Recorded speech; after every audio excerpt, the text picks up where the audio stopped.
Fala aí, galera. Sejam todos muito bem-vindos novamente ao canal Triologia. E agora nós vamos seguir uma playlist, né, por assim dizer, seguir uma sequência de vídeos que nós estamos analisando e aprofundando no Evangelho de João. No primeiro vídeo, quem não assistiu, quem tiver interesse, ele está na mesma playlist desse vídeo aqui.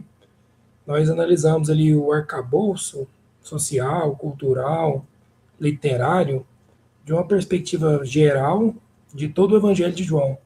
Nós vimos ali que provavelmente, como Raymond Brown vai dizer, ele é fruto, né, o Evangelho de João, de uma construção de uma comunidade, é uma construção de uma comunitária, né, que vai resolver ali questões teológicas, identitárias, frente a uma crise religiosa que provavelmente aquelas pessoas, né, os membros dessa comunidade, estavam enfrentando ali frente às próprias sinagogas, né, e os próprios judeus. Nós vimos ali brevemente, né, um pouco de como João utiliza algumas linguagens, né, alguns termos, como luz e trevas, acima e abaixo, né, como ele vai descrever os judeus, né, sempre demonstrando ali uma questão de crise no cristianismo nascente. Abordamos um pouco do prólogo de João, que consiste ali do capítulo 1, do versículo 1 ao 18. E agora, nessa segunda live, né, dessa análise de João, nós vamos aprofundar nos capítulos 1, 2 e 3. Se der tempo, a gente pode ir até um pouco além, né? E, dependendo de como for a dinâmica aqui, a gente quer analisar pelo menos o capítulo 1, né? Não sei como é que vai ser. E basicamente é isso, né, galera? Então, relembrando, esse aqui é o segundo vídeo, né, dessa análise, eu não sei quantos serão. E quem tiver interesse em assistir o primeiro, como eu disse, está na playlist aí, né, já colocamos a playlist, agora só estamos com 2 vídeos, e seria o primeiro dessa playlist. Como eu disse, nós fizemos uma análise geral e aprofundamos um pouco no prólogo. E sem enrolar muito, vamos direto ao que interessa, né? Vou colocar aqui. Aí, sempre tem que chegar para o lado aqui, né, para não cortar. Deixa eu ver aqui se está certo, chegar mais um pouquinho. Ficou bom. Então é isso aí, galera. Uma análise histórica religiosa do Evangelho de João, capítulos 1 a 3, à luz do método histórico-crítico e uma abordagem social e indiciária. A gente sempre fala aqui, né, mas é sempre bom reforçar, né? A gente sempre tenta seguir o método histórico-crítico, né? Realizar uma análise exegética, sempre respeitando o contexto cultural, o contexto social da época. A seguir veremos o aprofundamento acadêmico, técnico e didático sobre João 1 a 3, articulado segundo o método histórico-crítico com a integração da análise social e do método indiciário, dialogando com exegetas, historiadores e teólogos diferentes. O objetivo é reconstruir o horizonte histórico, teológico e simbólico do evangelista, atentando aos indícios textuais, às mediações comunitárias e estratégias literárias do quarto evangelho, a saber, o Evangelho de João. Algumas palavras-chave, né, seria cristologia, conflito comunitário e construção simbólica da fé joanina.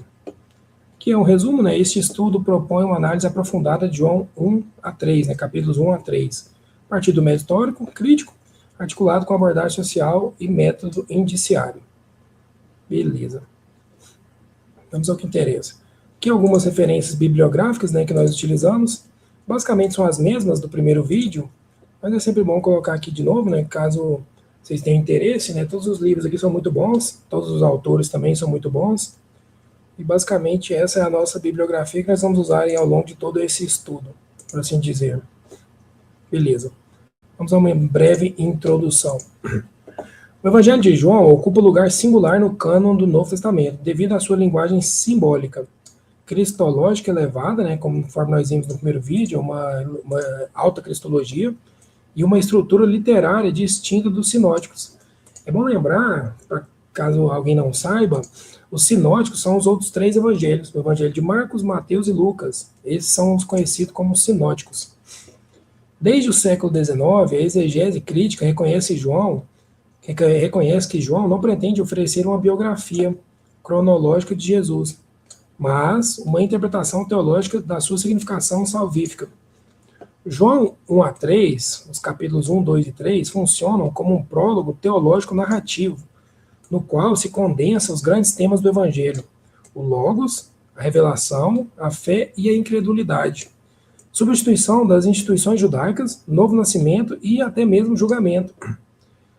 A hipótese central deste artigo, ou melhor, até corrigir aqui, né, toda vez eu coloco o artigo, né, deste estudo, é que tais capítulos, ou seja, o capítulo 1, 2 e 3, refletem de modo indiciário o contexto histórico-social da comunidade joanina, marcada por tensões com o judaísmo institucional e por um processo avançado de reflexão cristológica.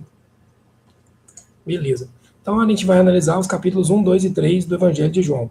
Algumas considerações metodológicas. Eu estou sempre repetindo isso aqui, galera, porque às vezes a gente nunca sabe quem é que vai assistir, qual vídeo o cara está assistindo, então é sempre bom reforçar qual é a metodologia que a gente usa, né? Basicamente, a gente se apoia no método histórico crítico. O método histórico crítico busca o quê? Busca 3 principais focos. Na verdade, seriam até mais, mas aqui eu simplifiquei em 3. Reconstruir o contexto histórico-social do texto, identificar fontes, tradições e redação, e analisar o gênero literário, vocabulário e teologia própria de cada texto. Em João, esse método encontra desafios específicos, pois o Evangelho não se organiza como uma biografia cronística, mas, na verdade, uma obra teológica altamente simbólica. Isso é um caráter específico do Evangelho de João, né? Rudolf Bultmann, que é um autor, né, um teólogo, afirmava que João não visa narrar o que aconteceu, mas interpretar existencialmente o evento Cristo. Essa é a visão do Bultmann. O método histórico crítico aplicado a João, ou seja, ao Evangelho de João. O método histórico crítico busca o contexto histórico do texto, as tradições subjacentes, o processo racional e a intenção teológica do autor. Isso aplicado ao Evangelho de João, o que vai representar para a gente? Representa que esse método deve ser aplicado com cautela, como afirma o próprio Rudolf Bultmann. João não é uma crônica histórica, mas uma interpretação querigmática, ou seja, da mensagem pós-pascal, ou seja, da mensagem do próprio Cristo, né? Da mensagem querigmática do Jesus. A historicidade não é negada, mas subordinada à teologia. Isso é muito importante. O que seria, dentro do método histórico, né, que nós utilizamos, o indício social, ou seja, o método social. Nós vamos buscar investigar, com o método social, conflitos intrajudaicos, relações de poder entre templo, sinagoga e império, e identidade e marginalização comunitária. Autores como Wayne Metz e Raymond Brown veem o Evangelho de João como produto de uma comunidade em ruptura com o judaísmo sinagogal no final do século I, ou seja, no final do século I. Eles veem que tem uma ruptura ali entre as comunidades cristãs, especificamente a comunidade joanina, com o judaísmo das próprias sinagogas. A leitura social do quarto evangelho, ou seja, do Evangelho de João, enfatiza o vínculo entre texto e comunidade. Raymond Brown propôs a hipótese clássica de uma comunidade joanina, cuja história inclui diálogo inicial com o judaísmo, crescente tensão com autoridades sinagogais e possíveis expulsões, né, ou possível expulsão, conforme nós vamos ter ali no capítulo 9 e no capítulo 16. Wayne Max interpreta João como um produto de um grupo cristão sectário, em busca de identidade própria no interior do judaísmo tardio. Isso que é importante. Beleza. Lembra que é o método histórico crítico segundo o paradigma indiciário social. O social a gente viu aqui, né, que é essa questão aqui, né, das conflitos intrajudaicos, relações de poder e tudo mais. O método indiciário, que é inspirado na perspectiva de Carlos Ginzburg, o que ele vai observar? Vamos observar detalhes aparentemente secundários, tratar símbolos, repetições e omissões como pistas históricas e ideológicas. Ou seja, supostamente, por que ele repete algumas coisas? Por que ele omite outras? Por que ele usa símbolos para descrever algumas situações? Tudo isso são indícios que a gente leva em consideração para tentar entender melhor a visão do autor. No Evangelho de João, pequenos termos como ora, sinais, ver, nascer do alto, testemunho, funcionam como vestígios de debates comunitários profundos. E nós vamos analisar cada um com bastante cautela e bastante, como é que eu posso dizer, bastante atenção.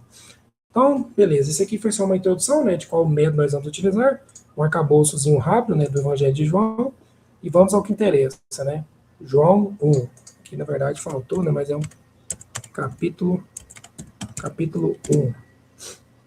Tem que melhorar isso aqui. Beleza, capítulo 1. O prólogo e a construção de uma cristologia elevada. A gente já viu no outro vídeo, mas eu vou tentar dar uma passada breve aqui. João capítulo 1, versículos 1 ao 18, é o prólogo, né? O prólogo como a releitura sapiencial e criacional. O prólogo é amplamente reconhecido, como a gente viu no vídeo anterior, como um hino já pré-existente, que possivelmente foi incorporado e adaptado pelo evangelista. O que isso significa? Significa que o Evangelho de João, ele foi escrito em um momento, ou em uma data, ou em uma situação diferente do prólogo. O prólogo foi escrito antes ou depois, provavelmente aqui antes, né, porque nós estamos definindo que é pré-existente, e posteriormente se escreveu o Evangelho de João. Aí o autor pegou o prólogo e encaixou ali no começo do Evangelho de João, né. Aí nós temos no prólogo paralelos do Antigo Testamento, como Gênesis 1, Provérbios 8, Sabedoria de Salomão 7 a 9 e Eclesiásticos capítulo 24. Raymond Brown, que é um dos autores que nós estamos nos baseando nesse estudo, sustenta que o Logos é uma cristianização da sabedoria judaica, não apenas importação helenística. O James Dunn, que é um teólogo metodista, afirma que o Logos representa uma personificação funcional, não ainda uma ontologia trinitária que vai ser desenvolvida posteriormente ali no Concílio de Niceia. Aí o Pedro está chegando aí. Segundo Irineu de Lyon, João era o evangelho usado pelos gnósticos. Giovanni está por aí? O homem está aplicado. Pois é, cara, a gente está fazendo essa série aí de estudos dos evangelhos, né? Começamos aí com o evangelho de João, mas vamos passar aí um pouco em cada evangelho, passando nas cartas paulinas, nos textos como Tiago, Hebreus, Pedro, né? Mas é isso aí.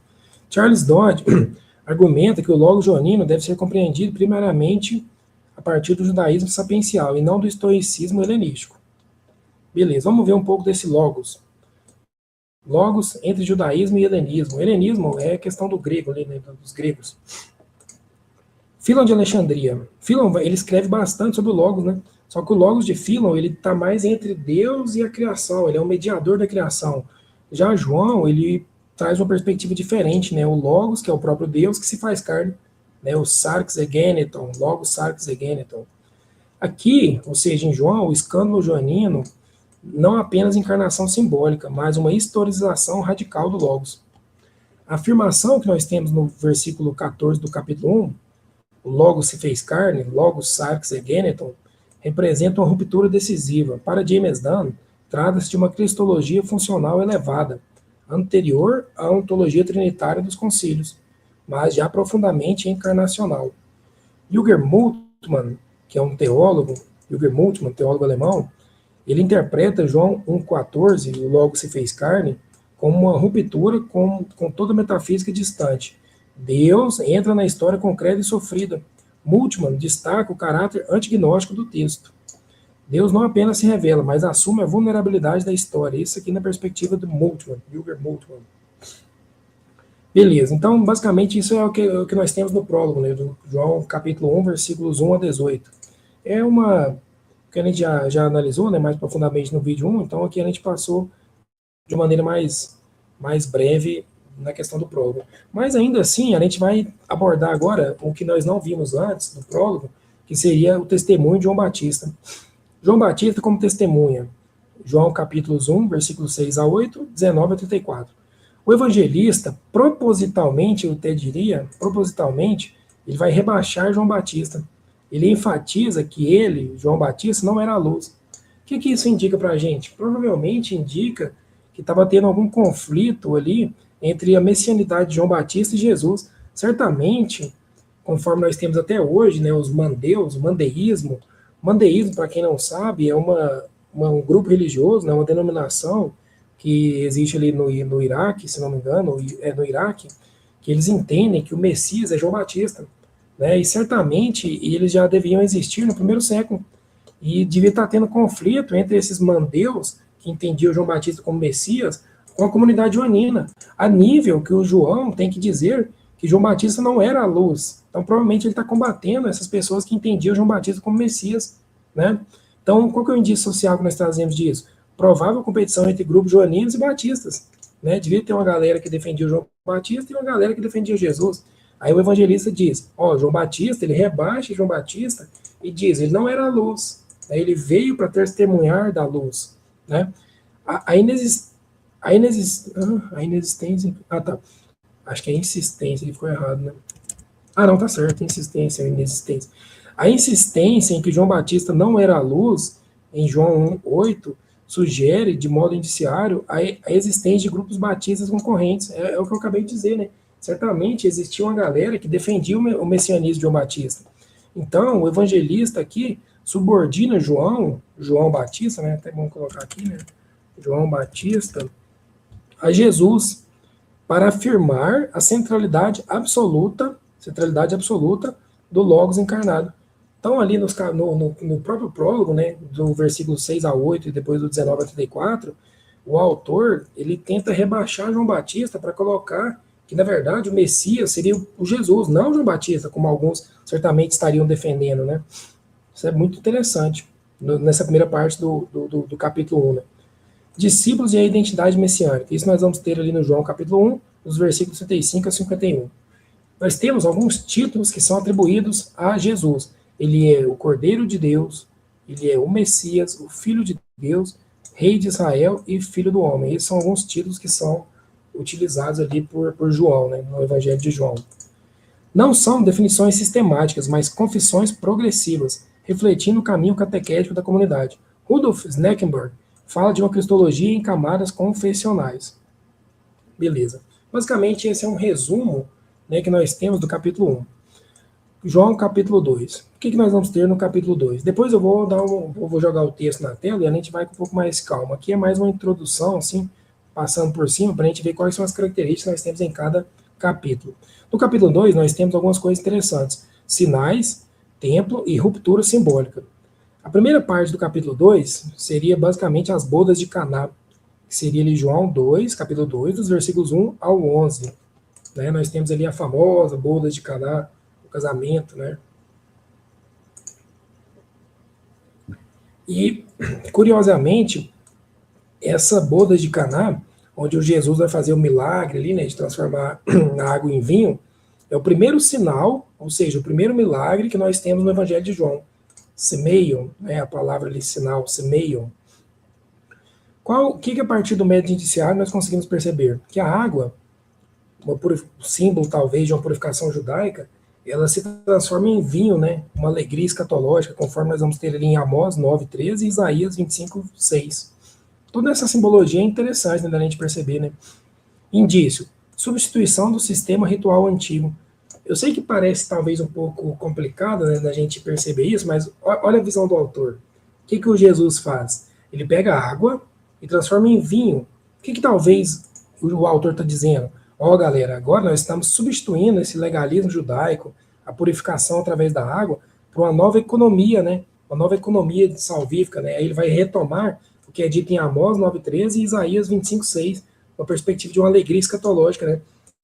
Antigamente a água significava uma purificação judaica, agora a água vira vinho, né? Jesus é o vinho, é a alegria escatológica, né, por assim dizer. Charles Dodd interpreta Caná como símbolo da nova economia da salvação.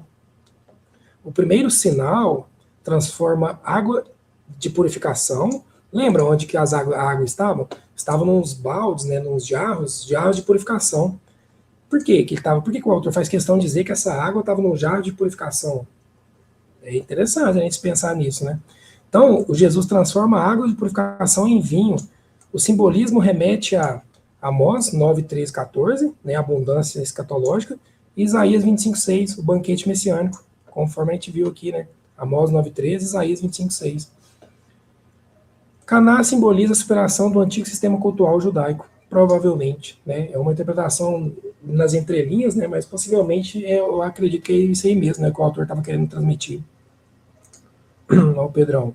O próprio Jesus afirmou que entre os nascidos de mulher ninguém foi maior que João Batista. Exato, né? Ele diz isso mesmo. Mas eu não entendi a referência, mas acho que eu estava falando do messianismo de João Batista, né? Mas enfim, vamos lá. 3:2. Aliás, 3:2 não, né? No terceiro tópico, no segundo tópico dentro do terceiro. A hora ainda não chegou, que ele vai dizer, né, ali para a mãe dele, né, mas minha hora não chegou. É um tema bastante recorrente. possivelmente vai revelar uma escatologia joanina tensionada, não apenas futura, mas já inaugurada. Oscar Cullmann, que é um grande teólogo e exegeta, fala de uma escatologia do já e ainda não, radicalizada em João. Então o que ele está dizendo? Minha hora não chegou, eu estou aqui, mas ainda não chegou. O que ele está dizendo? Que basicamente é aquela perspectiva confessional que eles dizem, já começou, mas ainda não é o fim, entendeu? Por isso já e ainda não. Ainda no capítulo 2, nós temos a questão da purificação do templo, né? Que seria João capítulo 2, dos versículos 3 ao 22. João desloca o evento para o início do ministério. É curioso, né, que se vocês pegarem, se nós pegarmos ali nos evangelhos sinóticos, Marcos, Mateus, Lucas, essa questão do templo está lá na frente, né? Foi o que a gente viu no primeiro vídeo. A cronologia de João ela é um pouco diferente, né? Uns eventos que são depois nos outros evangelhos ele coloca no começo, umas coisas que antes ele coloca mais para frente. Então aqui o evangelista ele pega uma coisa que nos outros evangelhos e possivelmente as tradições entendiam que era lá na frente, ele desloca para o começo do ministério, né? Qual que é o indício que nós temos? Qual que seria o indício redacional? João não está tratando de uma cronologia histórica, e a teologia do templo é substituído, né? Do templo substituído. Ele vai dizer, né? Destruir este templo, o corpo de Jesus como lugar da nova presença divina. Isso tudo está embutido ali, né, nesse deslocamento que João faz do templo para o começo do evangelho, né? Para o começo da narrativa. Então vamos lá. Ao deslocar esse episódio para o início do ministério de Jesus, João realiza uma operação teológica. O templo é substituído pelo corpo de Jesus. Agora o novo locus da presença divina. N.T. Wright, que é também um teólogo, né, um exegeta, interpreta essa passagem como uma crítica profética radical à centralidade do templo como mediador do perdão. Wright vê aqui uma crítica profética ao sistema do templo como centro do perdão. Então ele vai dizer, o N.T. Wright, ele está falando que João está criticando a teologia do templo, né? A teologia sacerdotal do templo. E agora ele está transladando, ele está mudando que antes o pessoal via o templo como mediador entre Deus e o povo, entre o perdão, ele desloca para Jesus, né? João está fazendo isso. Beleza, João capítulo 3. O que nós vamos ter no capítulo 3? Nós vamos ter o famoso diálogo com Nicodemos e a questão do novo nascimento e, de certa forma, um conflito identitário. Nicodemos como personagem simbólico. Olha que interessante, ele é um fariseu, líder judeu, e ele vai à noite, ele vai lá conversar com Jesus à noite, né? Curioso isso, né? Qual é o indício literário disso? É que noite indica uma compreensão, uma incompreensão ou certo estado de transição. Raymond Brown entende Nicodemos como tipo representativo do judaísmo respeitado, atraído, mas ainda ambíguo. O que o Raymond Brown vai dizer? Que o Nicodemos, esse personagem de judeu, fariseu, ele na verdade não é uma pessoa, ele está representando o judaísmo respeitado. Lembra? Porque o que o farisaísmo era? Eram os intérpretes da lei, né? A elite do judaísmo, né? Então o Brown vai dizer que isso aí representa toda essa elite, né? O Nicodemos não é uma pessoa, ele representa a elite judaica farisaica. Então Nicodemos, fariseu e líder judeu, vai a Jesus de noite. Para Raymond Brown, ele representa o judaísmo institucionado, atraído por Jesus, mas incapaz de compreender plenamente sua revelação. E essa é a perspectiva do Brown, né? Que o judaísmo não entendeu muito bem o Jesus, né? Beleza, dentro dessa conversa nós vamos ter ali o nascer do alto, né? Que o Jesus vai falar para ele, não, vocês têm que nascer do alto, tal. Nós temos aqui uma ambiguidade semântica, de novo e do alto. Isso representa possivelmente uma estratégia joanina, mal entendido pedagógico. O Bultmann vai dizer que o novo nascimento não é ritual. Para Bultmann, ou seja, Bultmann entende o novo nascimento como um evento existencial da revelação, não meramente sacramental. A ambiguidade do termo permite dupla leitura, nascer de novo e nascer do alto. Trata-se de uma estratégia, como nós vimos na parte de cima aí, uma estratégia literária típica de João, baseada no mal entendido pedagógico. Depois eu tinha que ter colocado o texto para vocês acompanharem melhor, né? Mas ali está tudo no capítulo 3, né? Que ele vai ter aquela conversa, quem não nascer do alto não pode entrar no reino dos céus, tal. Ele vai dizer quem não nascer do espírito, né? Que ele faz um paralelo, né, do espírito e da água. A questão do espírito e da água no capítulo 3, quais são as possíveis leituras que nós temos? Talvez seja referente ao batismo cristão primitivo, talvez uma referência a Ezequiel 36, 25 a 27, né, água mais espírito, e uma crítica à confiança étnica judaica, né, a gente não pode esquecer disso. Craig Koster, na verdade, destaca o pano de fundo profético da renovação escatológica. Ezequiel 36, 25 a 27, oferece o pano de fundo teológico, purificação e novo coração. Craig Koster demonstra que João reinterpreta essa promessa como realidade já presente na experiência cristã. Parece que ele faz uma referência ao próprio Ezequiel 36, né? Os versículos 25 a 27. Vamos ver aqui. Em João, o ministério de Jesus dura 3 anos, no sinótico, 1 ano apenas. Pois é, cara, é o que eu falei, né? Tem uma alteração ali em João, né? João é um pouco diferente dos próprios sinóticos, né? Curioso isso, né? João 3, dos versículos 16 a 21. Julgamento como revelação. Nós temos ali o julgamento, né? Que seria ali o cripsis. O julgamento não é futuro apenas, ele já acontece no encontro com a luz. Bultmann. O juízo é auto-julgamento existencial diante da revelação. O juízo não é apenas futuro, mas ocorre no encontro com a luz, né, que, segundo o evangelista, vai ser o próprio Jesus. A fé ou a rejeição determinam a condição existencial do ser humano. Então, basicamente, esses seriam os pontos principais que nós temos ali no Evangelho de João, né? Agora a gente vai aprofundar um pouco melhor em cada texto para ficar mais claro para vocês, né? Aí o Paulo chegou aí. Fala aí, Paulo, meu chegado. Estamos aí numa série de estudos, cara, e a gente está tratando aqui agora do Evangelho de João, especificamente dos capítulos 1 a 3. Então, beleza. João, os capítulos 1 a 3, revela para a gente algumas coisas, alguns pontos que eu acho que é bem interessante. Quais seriam os principais pontos que os capítulos 1 a 3 vão revelar para a gente? Uma cristologia elevada, centrada no Logos encarnado. Uma escatologia realizada, uma eclesiologia implícita, que seria uma alternativa ao templo e à própria sinagoga, e um conflito real entre a comunidade cristã e o judaísmo institucional.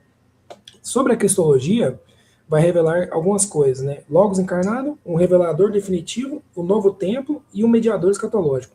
Essa eclesiologia, ou seja, essa questão da igreja que está implícita, vai revelar o quê? Uma comunidade alternativa. Alternativa a quem? Alternativa ao templo, né? Uma ruptura com instituições antigas e a fé como novo nascimento. E o conflito social representa o que para a gente? Representa que os judeus, na verdade, não como é que é? Calma aí. Judeus diferentes de uma etnia, mas, na verdade, a liderança religiosa específica. Então, o que isso significa? Que quando é dito judeus, ele não está falando especificamente da etnia judaica. Na verdade, ele está se referindo à liderança religiosa especificamente, ou seja, os fariseus, por assim dizer, né? E reflexo de uma exclusão sinagogal. Joe Louis Martin fala de uma leitura em 2 níveis, história de Jesus, mas história da comunidade. Martin descreve essa dinâmica como uma narrativa em 2 níveis, a história de Jesus e a história da comunidade joanina. Qual que é a conclusão que a gente pode tirar disso tudo, né? Que João, capítulos 1 a 3, não são apenas textos devocionais, mas construções teológicas sofisticadas, moldadas por conflitos históricos reais, releituras simbólicas do Antigo Testamento, uma cristologia elevada em gestação, né, em produção, e uma comunidade marginalizada que relê sua própria história à luz do Cristo, né? Basicamente é isso que a gente consegue tirar de João. Deixa eu ver aqui. João é menos um relato do passado e mais uma interpretação teológica da experiência comunitária com o ressuscitado, né? Ou pelo menos com a tradição do ressuscitado, né, por assim dizer. João emerge, assim, como uma obra teológica madura, profundamente enraizada no judaísmo, mas radicalmente inovadora em sua confissão cristológica. Então, basicamente, esse seria o resumo que nós temos ali do João, capítulo 1, 2 e 3. Então, basicamente, é isso que eu queria trazer para vocês, e agora vamos aprofundar um pouco em cada texto em si, né, por assim dizer. Vou compartilhar aqui.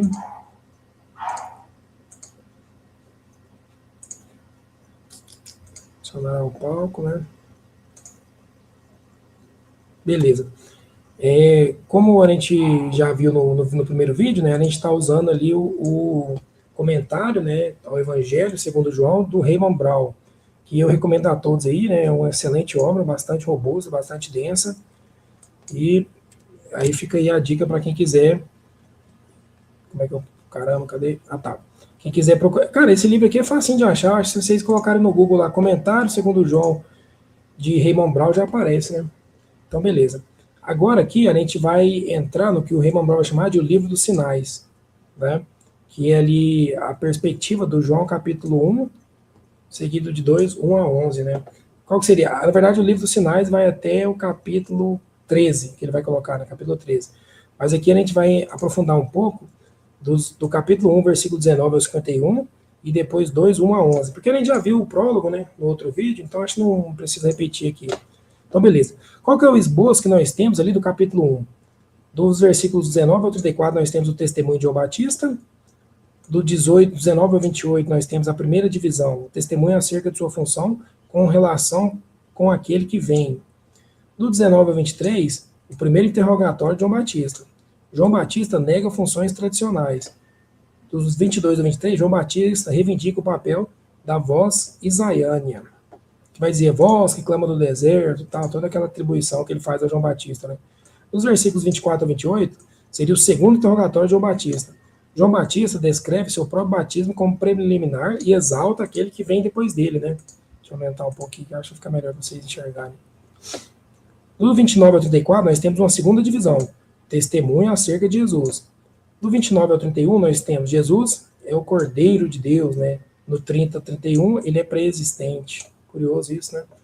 Nos versículos 32 e 34, Jesus é aquele sobre quem o Espírito descer e repousa. No versículo 34, ele é o escolhido. Beleza. Ainda no capítulo 1, dos versículos 35 ao 51, os discípulos do João Batista vão a Jesus quando se manifesta, quando Jesus se manifesta, né? A primeira parte, os primeiros dois discípulos e Simão Pedro. Dos versículos 35 ao 39, dois discípulos, Jesus reconhecido como Rabi. Nos versículos 40 a 42, Simão Pedro e Jesus como Messias. Depois nós temos Filipe e Natanael. Nos 43 e 44, né, versículos, Filipe, Jesus como cumprimento da lei e dos profetas. Nos 45 a 50, Natanael, Jesus como filho de Deus, rei de Israel. E no versículo 51, um dito independente sobre o Filho do Homem. Beleza.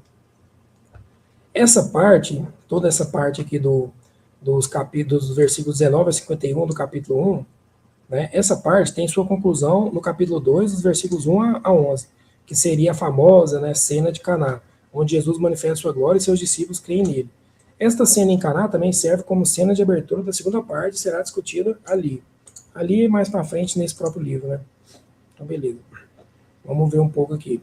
O testemunho de João Batista acerca de sua função, que seria os versículos 19 a 28.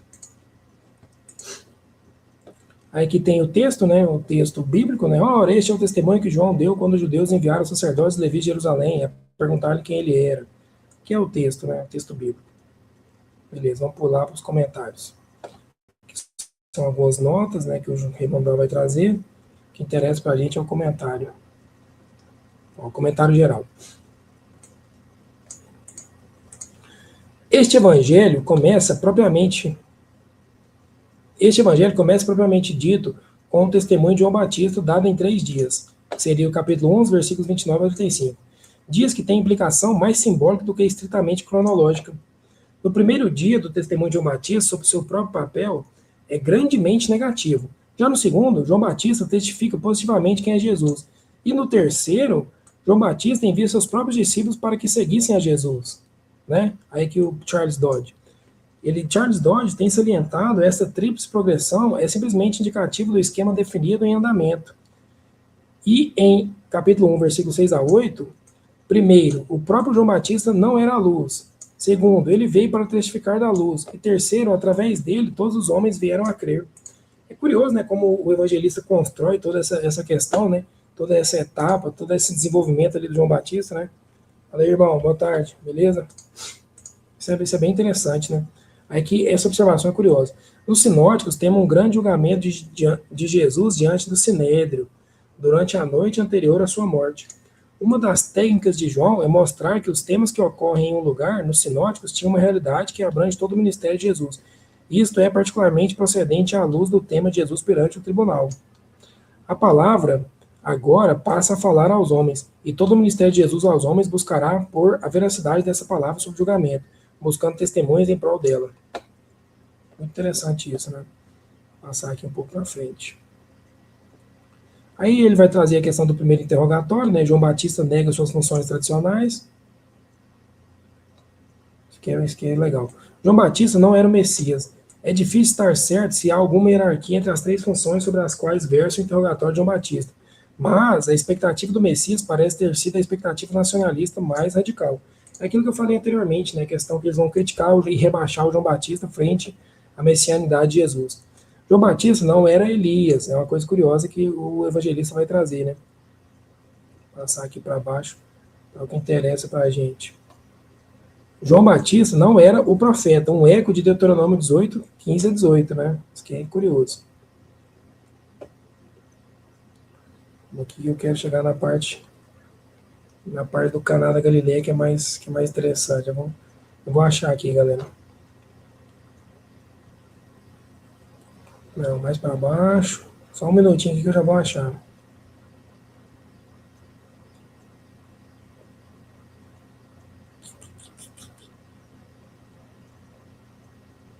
Caraca, esse cara escreve pra caramba, né, meu? Tá doido.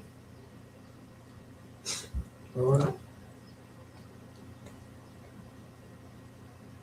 Agora sim. Não, ainda mais para baixo. Tá doido. Chegar na parte do Caná da Galileia, que vai ser a questão. Não, no Felipe Natanael ainda. Bora.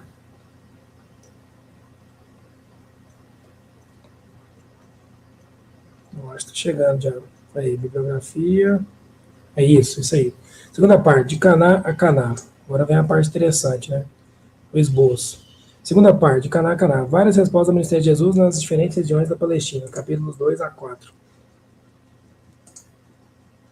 Fala aí, Tiagão, beleza? Sempre bom lembrar que o mandeísmo se manteve, ainda tem 100 mil adeptos pelo mundo. Pois é, cara, a última vez que eu tinha visto, acho que eu até comentei aqui, eu tinha visto 50, mas eu ainda tenho 100 mil, né? 100 mil pessoas ainda, né, cara? Até hoje eles entendem que o João Batista que é o Messias, né, cara? Curioso, né? Mas vamos lá. Do capítulo 2, versículo 1 a 11, o primeiro sinal em Caná da Galileia. Jesus transforma água em vinho e seus discípulos passam a crer nele. O versículo 12 traz uma transição. Jesus vai para Cafarnaum. Dos versículos 13 a 22, acontece a purificação do templo em Jerusalém. Jesus é desafiado pelas autoridades judaicas. A purificação dos recintos do templo e o dito sobre a reconstrução, a destruição do templo. Os versículos 23 a 25 traz uma transição, reação a Jesus em Jerusalém. Já no capítulo 3, versículo 1 a 21, tem um diálogo com Nicodemos, né? Jesus fala de geração do alto e não é compreendido pelo Nicodemos. Isso é interessante, né? O Nicodemos não entende que quando Jesus está falando com ele, né? Aí tem a divisão, né? Gerando do alto através do Espírito. Do 9 ao 21 nós temos, isso se torna possível através da fé quando o Filho houver ascendido. Ali nos versículos 11 ao 15, o Filho deve subir ao Pai. Nos versículos 16 a 21, a fé em Jesus é indispensável para beneficiar-se deste dom. Dos versículos 22 ao 30, temos o testemunho final de João Batista em prol de Jesus. Do 31 ao 36, temos o discurso completando as duas cenas anteriores deste capítulo. Aí ele vai entrar o 4, que não interessa aqui pra gente, né? Aqui traz os versículos, mas nós vamos pegar um comentário do Brau aqui um pouco. Acho que agora vai ficar muito complicado. Vou deixar aqui só no... Tem Eberlink. Olha o Lino aí. Fala, Lino, meu chegado. Uai, mano, vou jogar aí. Vai subir mesmo? Se for subir, eu vou colocar aí, pô. Você tá falando o link é pra subir? Vou trocar uma ideia? Comenta aí. Eu não sei como é que é a zoeira, mas se for, eu joguei pra você, mano. Você ainda tá aí? Não sei. Ah, tá, beleza. Vou mandar aí, mano. Tá aí.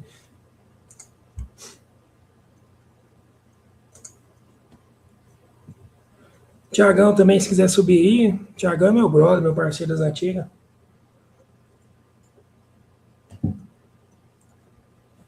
Mas é isso aí, galera. Então, vamos esperar o Lino subir aí. Não sei se ele vai... O link tá aí, ó, mano. Mas basicamente é isso, né, cara? Então, deixa eu pegar aqui uma parte que vai falar especificamente... Ah, isso aqui é interessante, ó. Dos 7 sinais miraculosos narrados por João, 3 são relatos variantes de incidentes narrados nos sinóticos, e 3 são milagres de um tipo encontrado nos sinóticos. Somente o milagre de Caná não tem paralelo na tradição sinótica. Olha que interessante, esse milagre do casamento ali em Caná, onde Jesus transforma a água em vinho, não tem nenhum paralelo, nenhum silógico, ele só aparece em João, né? A festa de Dionísio era celebrada no sexto dia de janeiro, enquanto o registro de Caná se tornou parte da Epifania litúrgica celebrada na mesma data. Durante a festa, as fontes dos templos pagãos sobre o Andros emanava vinho em vez de água. Curioso, né, essa informação que o Raymond Brown vai trazer, né? Interessante. Embora essa evidência seja interessante, dificilmente é conclusiva para as origens da narrativa joanina. Devemos ter em mente que tanto as datas como os motivos das festas cristãs eram com frequência deliberadamente selecionados para substituir as festas pagãs.